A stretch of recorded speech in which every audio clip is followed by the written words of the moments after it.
আজকে বানাবো কাঁচা আমের চাটনি। এই যে আম এখন ছুলবো, ছুলে কাটবো, দেখাচ্ছি আমি কিভাবে করছি।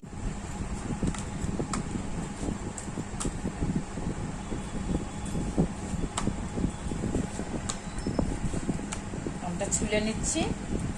আমটাকে ছুলে নিয়েছি। এবার এরকম করে ছোট ছোট করে কাটবো।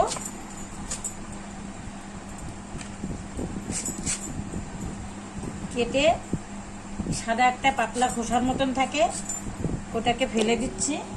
এই যে এটাকে ফেলে দিই, দিয়ে এই যে এরকম ছোট ছোট করে কেটে নেব। তারপরে চাটনিটা করব, লবণ দিয়ে ভিজিয়ে রাখবো, তাহলে কষটা কেটে গেলে কালো হবে না, কালারটা সুন্দর। আমের চাটনিটার মধ্যে আমি এই টমেটো দেব, খেজুর দেব, আর হচ্ছে এই তেঁতুল। এবার দেব শুকনো লঙ্কা ফোড়ন, পাঁচফোড়ন, তেজপাতা,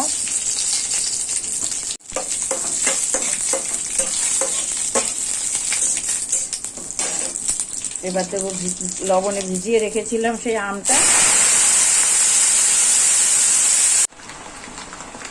লবণ দিচ্ছি, পরিমাণ মতন লবণ, হলুদ,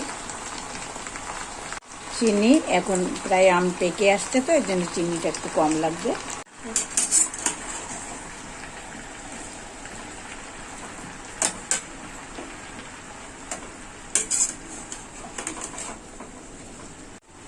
এটা সিদ্ধ করে নিলে একটু এই কাঁচা গন্ধটা থাকবে না, ভালো গন্ধ হবে।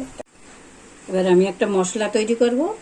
এতে আছে শুকনো লঙ্কা, মৌরি, কালো জিরা, মেথি, জোয়াইন, ধনিয়া আর সাদা জিরা। এবার একটু তেল দিলাম,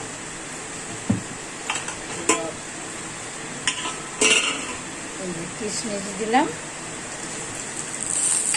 এবারে কাজুটা দিলাম। এবার কাজুটা কিশমিশটা যখন ফুলে উঠবে, তখন ওই ভিজিয়ে রাখা সিদ্ধ করা ওই খেজুর আর তেঁতুল, টমেটো ওটা দিয়ে দেবো।